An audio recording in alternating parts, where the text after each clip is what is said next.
थे, आज तक काफी देर से उनकी प्रतीक्षा कर रहे थे, उनका इंतजार कर रहे थे। तो सबसे पहले मैं मनोज सर से पूछना चाहूँगी, जैसे बिहार आपकी अपनी जन्मभूमि है, आप गिर जाएगा, सब गिर जाएगा, आप क्या अनुभव करें, कुछ कहना चाहेंगे अपने लोगों से?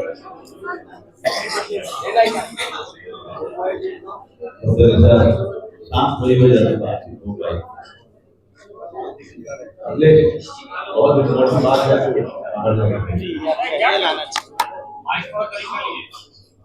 देखिए बिहार मेरी जन्मभूमि है और कई साल से मैं लगातार आता रहा हूँ। पटना में मेरा हमेशा रुकना होता है, फिर यहाँ से अपने गांव बिलवा जाता हूँ।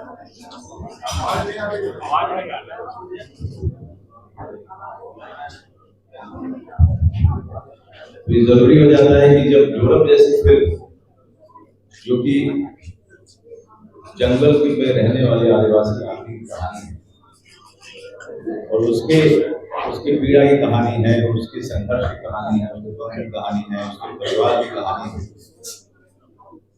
तो ये हमारे लिए महत्वपूर्ण था कि हम पटना को इसे जरूर लेके आए और पटना के लोगों से अपील करने आए कि आग्रह करने आए कि आप इस फिल्म को देखिए और इसको जितना ज्यादा हो सके आगे बढ़ाइए, फैलाइए, क्योंकि ये हम सब की कहानी है। ये जो गांव में रहते हैं वो उन लोगों की कहानी है। ये लोग जो सिस्टम के मारे हुए लोग हैं उनकी कहानी है। जो लोग कहीं ना कहीं एक सहारा तलाश कर रहे हैं अपनी जिंदगी में, एक रक्षक तलाश कर रहे हैं, ये उनकी कहानी है। ये दसरू मेरे कैरेक्टर का नाम है। वो अपने 3 महीने की बच्ची को मुंबई से लेकर झारखंड की तरफ भाग रहा होता है, वापस जंगल की तरफ। ये उसकी कहानी है। तो आप लोगों से आग्रह है कि और जितने भी मीडिया के भाई बंधु हैं सब लोग इस फिल्म को देखें और इस फिल्म को आगे बढ़ाएं ताकि ज्यादा से ज्यादा लोग इस फिल्म को देख पाए। अरे भाई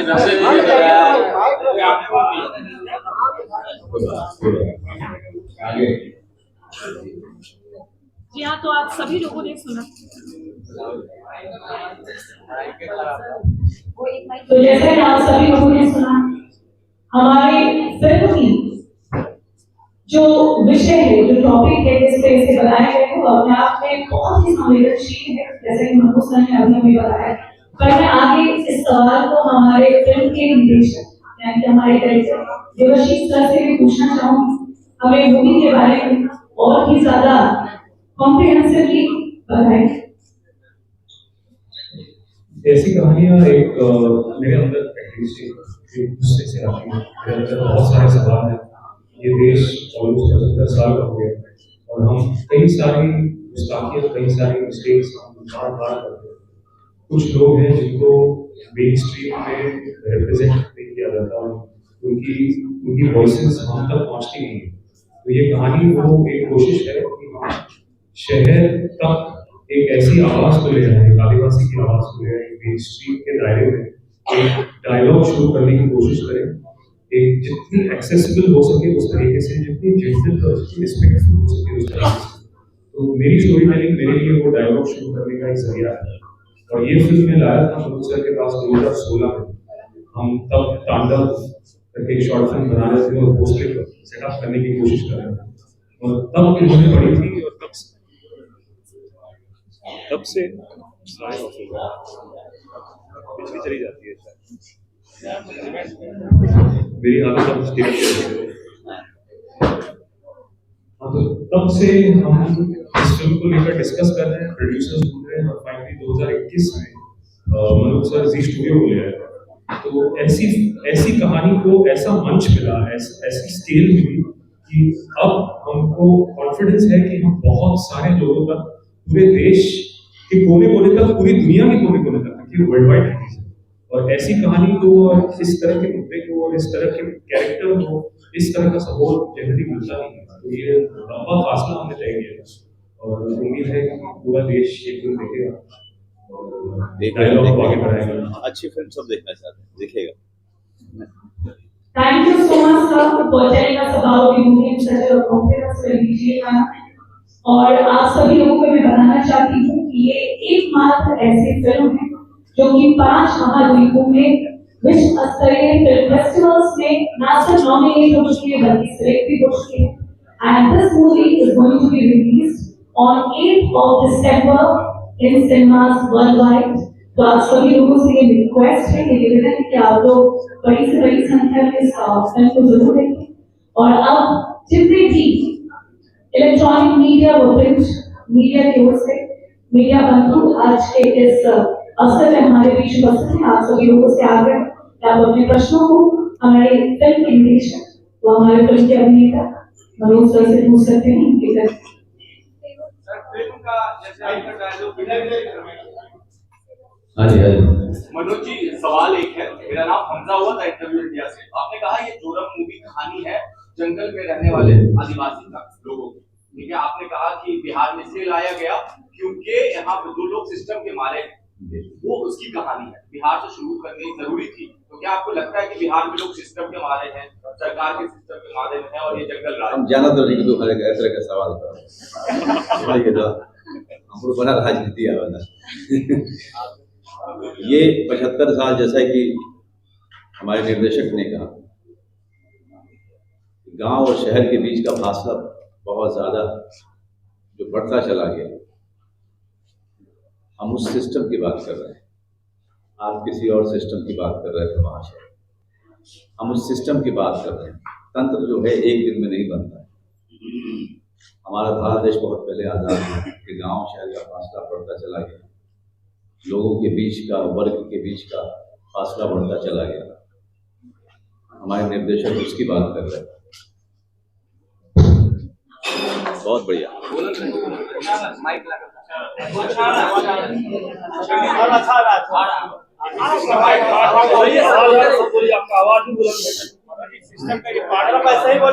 सिस्टम का ये पार्ट है।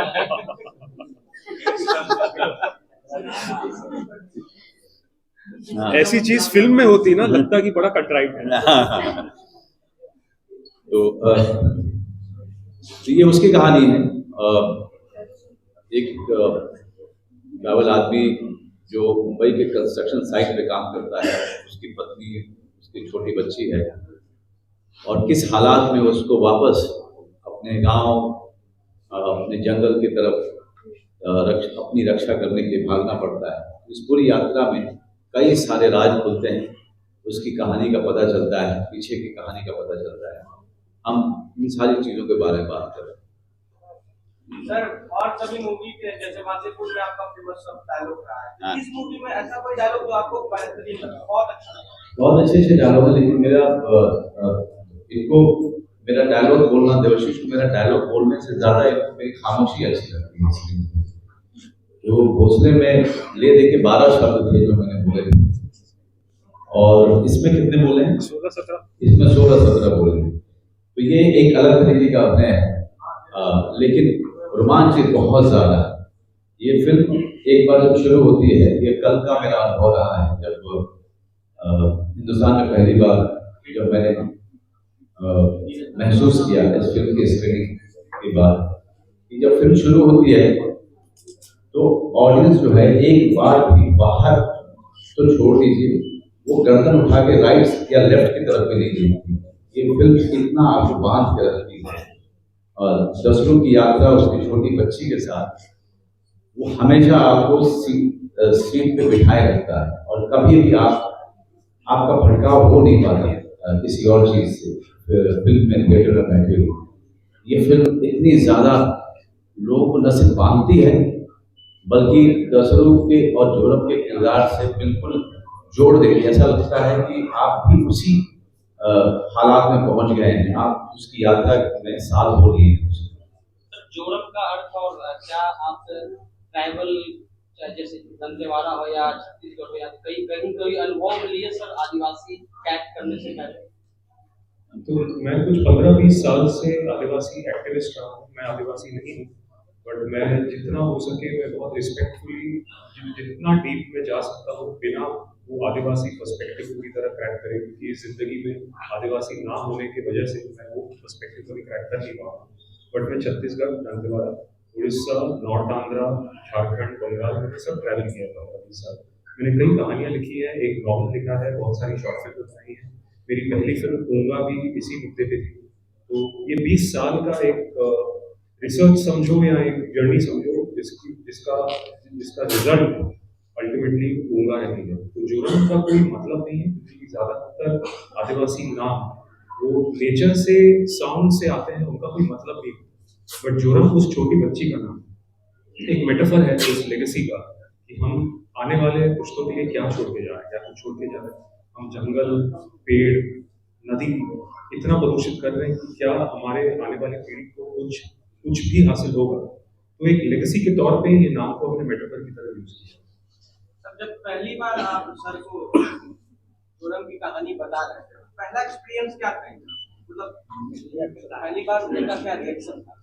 तो मैं एक्चुअली सुनाता नहीं हूँ, इनको पढ़ने का बहुत शौक है, तो मैं तो स्क्रिप्ट सुना देता हूँ। बट मेरी खुशकिस्मती है कि मेरी हर स्क्रिप्ट जो उनके पास गई है वो 2, 3, 4 घंटे में मुझे जवाब आता है। उसके बारे में हो सकते हैं। मैं जानना चाहूंगा सर से कि ऐसे आप बहुत सारी मूवी का स्क्रिप्ट पढ़े होंगे और आपकी अभिनय का कायल पूरा इंडिया ही नहीं पूरा वर्ल्ड है। तो जब पहली बार इस मूवी का स्क्रिप्ट आप पढ़े थे तो क्या मतलब लगा था, उसको एक्सपीरियंस है?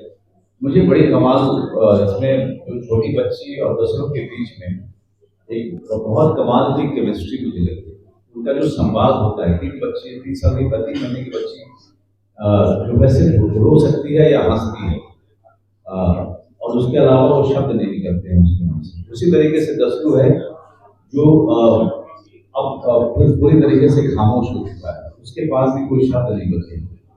लेकिन दोनों आपस में इस यादव में बहुत ज्यादा आपस में इंटरेक्ट करते हैं, आपस में उनके संवाद बहुत होते हैं, और वो साइलेंस में संवाद जो है, मौन में संवाद, उसका एक अलग पर्सपेक्टिव, एक अलग ढंग से हमने करने की कोशिश की है, जिसे देवाशीष ने बहुत ही बढ़िया ढंग से उसको फिल्माया है और बहुत ही सुंदर बन के आया है।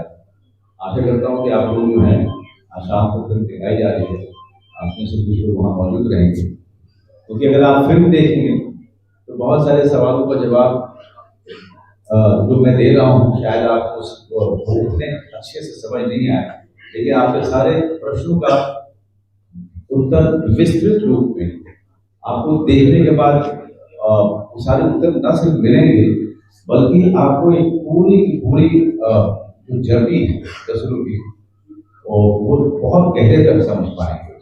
सर, शूटिंग के दौरान कोई यादगार किस्से सर? यादगार, मैं वहाँ पर जिशान अयूब मेरा को एक्ट्रेस मिला था, मेरे को एक्टर एक मेघा करके लड़की, और भी मेरे एक्शन की जितनी टीम, उन सबको जो है मैं उन्हीं के पास बना के खिलाता था। तो मीट भात और भंटा का चोखा, आलू का चोखा, आलू परवल, भिंडी का भुजिया, गांव वाला एक्सपीरियंस था सर। मैं मुंबई में भी क्रिएट कर लेता हूँ। जब मुझे गांव की बहुत याद आती है तो ये सारे खाने बनाता हूँ, तो गांव की यादों को खाने के साथ पूरा किया है। मनोज जी, जब ये फिल्म आप बना रहे हैं तो आपकी जिंदगी सिस्टम में नाइंसाफी की होगी, वो समय कोई वाकया याद आया या आपके आसपास? देखिए क्या है कि हम लोग हमारे देश में एक कमाल की बात है कि आपको जिंदगी में आगे बढ़ने के लिए बहुत भाग्यशाली होना पड़ता है, बहुत प्रतिभावान होने की जरूरत है। आप बहुत भाग्यशाली हैं, प्रतिभा नहीं है, तभी आप आगे बढ़ जाते हैं। मेरी परेशानी हमेशा ऐसे यही रही है कि क्या ऐसा नहीं हो सकता है कि जो उसमें काबिलियत हो, जिसने संघर्ष करके अपना काम सीखा हो, हम हर क्षेत्र में, अपने देश के हर क्षेत्र में, चाहे वो कॉर्पोरेट सेक्टर हो, चाहे फिल्म इंडस्ट्री, चाहे एजुकेशनल सेंटर्स हो, हम उनको मौका दें जिनको काम आता है। तो इसको लेके गुस्सा हमेशा रहा और भोग भी रहा। तो वो गुस्सा जो है कई सालों तक मुझे बहुत परेशान करता रहा, लेकिन अब चूंकि इतने साल हो चुके इंडस्ट्री में, 30 साल इंडस्ट्री में अब होने जा रहे हैं, अब धीरे धीरे वो चीज बाहर नहीं निकलती है गुस्से के कारण। लेकिन हाँ, अब उस गुस्से को मैंने काम में लगा दिया, चैनलाइज कर दिया। सर इस फिल्म में कोई गाने ऐसा हो जो आपको सबसे ज्यादा अच्छा लगा हो, गुनगुनाना चाहे तो क्या है वो? अरे एक गाना है जो मनोज सर ने किया है, फिल्म शुरू होती है इसका,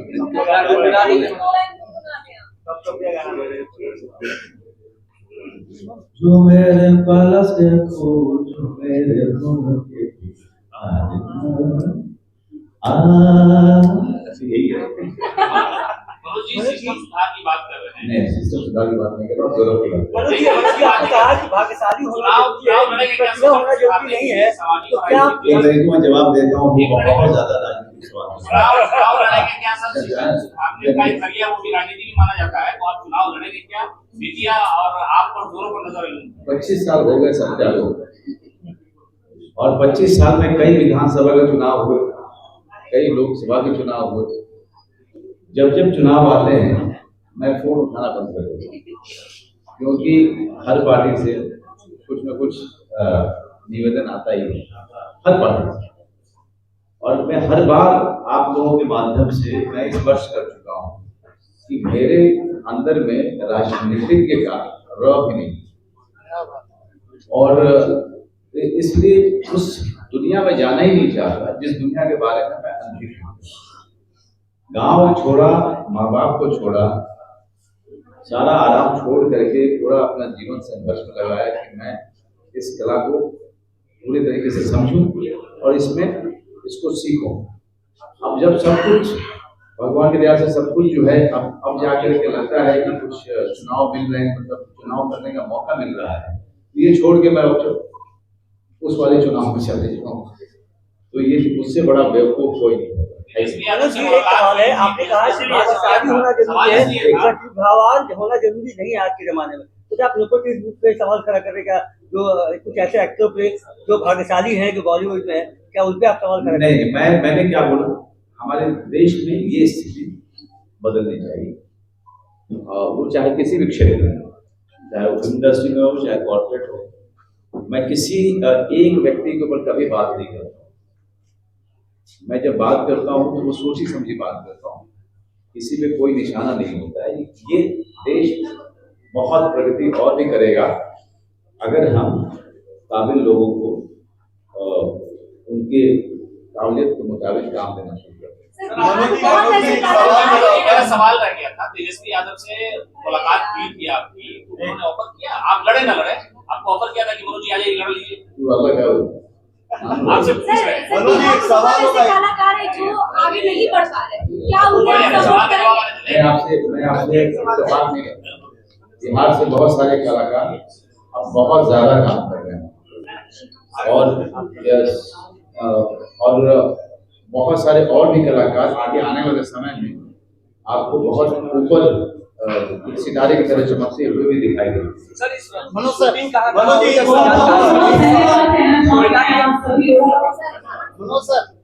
जो जानकारी मिली कि कोयला के खदान में आपने शूटिंग की, काफी डिग्री एक्स्ट्रा टेम्परेचर की आपने कई इक्विपमेंट की, उसके उस अनुभव के बारे में। जी, अगर 50 डिग्री कोयला नहीं था, वो आयरन ओर का की माइन थी वो। देखिए माइंस का क्या होता है, ओपन माइन में जो सबसे बड़ी दिक्कत होती है कि अगर वो माइन चल रही है तो आपको खास एक समय दिया जाता है जिसमें कि आपको वो काम खत्म करना ही होता है।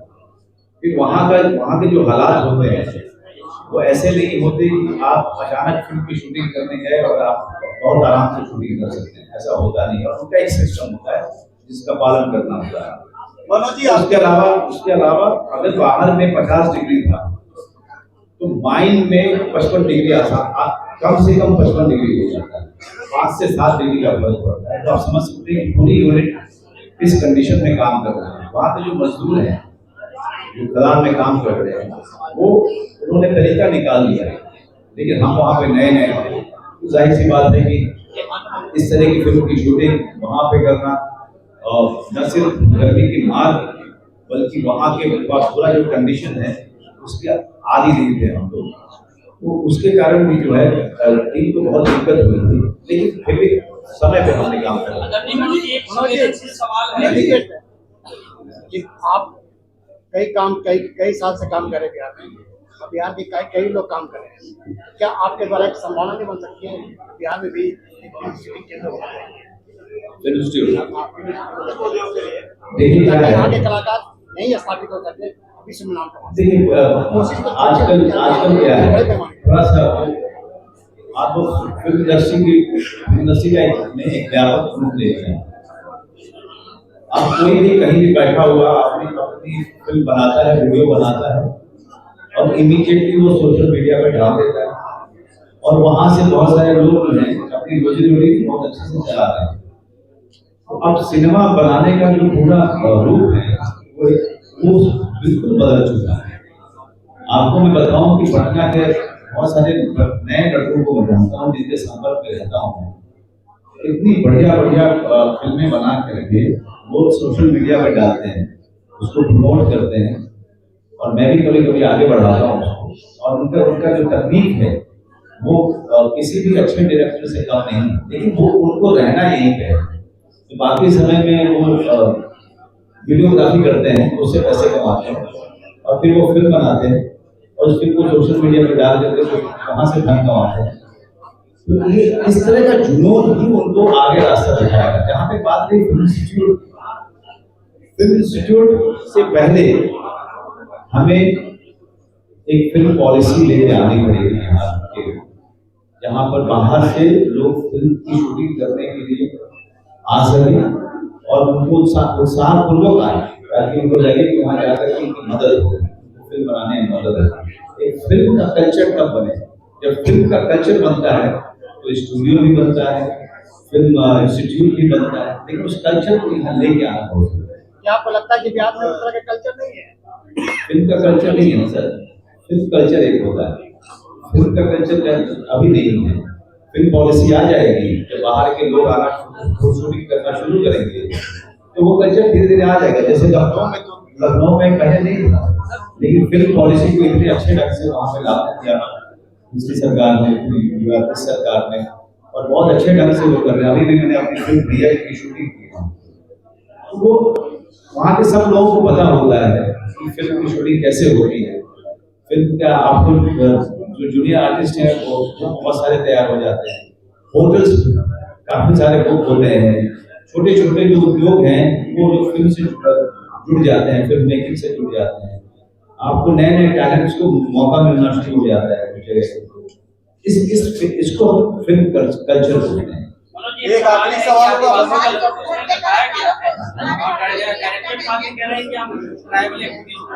जब कोई आदमी आदिवासी को डिसार्ट करता है, जैसा कि उत्तर प्रदेश में वीडियो वायरल हुआ था, तो जब इसको आप देखते हैं, एक सवाल आदिवासी का मामला है, आदिवासी का मामला है। जिस खामोशी के साथ आप अभिनय कर रहे हैं, चाहे वो भोसले हो चाहे जोरम, क्या लग रहा है आपके करियर को एक नया आयाम पर फिल्म इंडस्ट्री में ये पहली बार होगा कि एक ऐसा अभिनेता जो बहुत कम शब्द बोलते हुए भी अभिनय इतनी अच्छी तरीके से कर रहा हो? मेरे ख्याल से ये अलीगढ़ फिल्म आई थी मेरी, और मेरे जीवन की पहली फिल्म बैनेट फिल्म, वो भी बहुत ही साइलेंट रोल है, मुझे अच्छा लगता है, मैं बड़ा एंजॉय करता हूँ उसको, क्योंकि उसके लिए पूरे तरीके से आपको किरदार में घुसना पड़ता है। जब तक किरदार आपकी आंखों में न दिखे तब तक वो मुमकिन नहीं हो पाता, और उसके लिए बड़ी मेहनत करनी पड़ती है।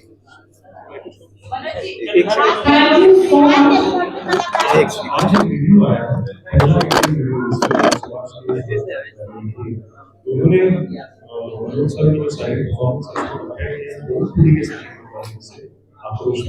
तो ये हो रहा था उस वक्त, बट कई सालों से नहीं हुआ side performances. So I think Manoj sir is very happy. देखिए डायलॉग्स भी, जो डायलॉग्स अगर वो बोलते भी हैं तो वो भी जैसे राजनीति में हमने सुना था कि करारा जवाब मिलेगा। सर एक बार हो जाए। अरे आप लोग पत्रकार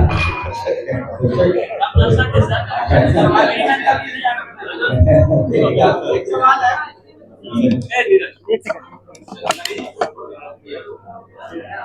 सवाल है आसमान में थूकने वालों को नहीं पता कि पलट के थूक उन्हीं के ऊपर गिरेगा, क्या बात है।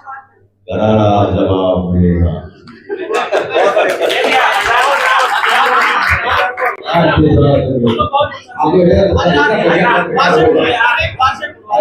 सर एक आखिरी सवाल देखा जाए सर, एक- पारिवारिक फिल्में ज्यादा बन रही है, अगर हाल में जो रणवीर कपूर अभिनीत फिल्म की कर ले या फिर आपकी फिल्म की कर ले तो परिवार पर ही ज्यादा फोकस किया जा रहा है, क्या कुछ है?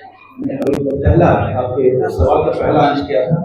हाल के दिनों में बॉलीवुड जो है पारिवारिक फिल्में ज्यादा बना रहा है। अगर पूर्व की बात की जाए तो कमर्शियल फिल्में ज्यादा बनती थी, प्यार पर बेस्ड होता था, एक्शन मूवी होती थी, मगर अब पारिवारिक फिल्मों का क्रेज देखा जा रहा है। अगर पूर्व की बात करें रणवीर कपूर की या आपकी इस फिल्म की, देखिए ये इसलिए क्योंकि एक मुझे लगता है कि मेरे स्ट्रीम में एक्शन फिल्में भी बहुत ज्यादा बन रही हैं, क्योंकि दर्शक जो है वो बड़ी फिल्म देखने के लिए ही थिएटर में जाना चाहते हैं। बाकी फिल्मों के लिए उसको अच्छा लगता है कि वो घर में बैठ के अपने परिवार के साथ ओटीटी पे फिल्म देखे।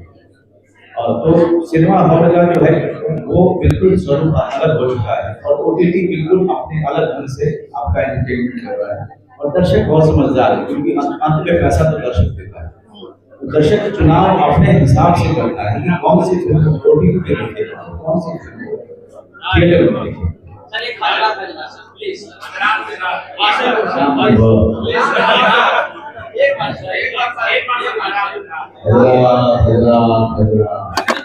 बड़े अफसोस के साथ ये सूचित किया जाता है कि कल रात वासेपुर की एक लड़की को अगवा कर लिया गया।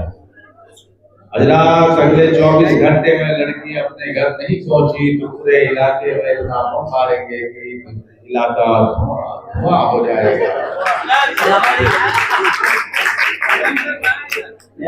हो गए ये पत्रकारी होगा। और बहुत धन्यवाद आप सभी मीडिया कर्मियों का। सबसे छोटा पत्रकार है। बिल्कुल इधर आ जाओ।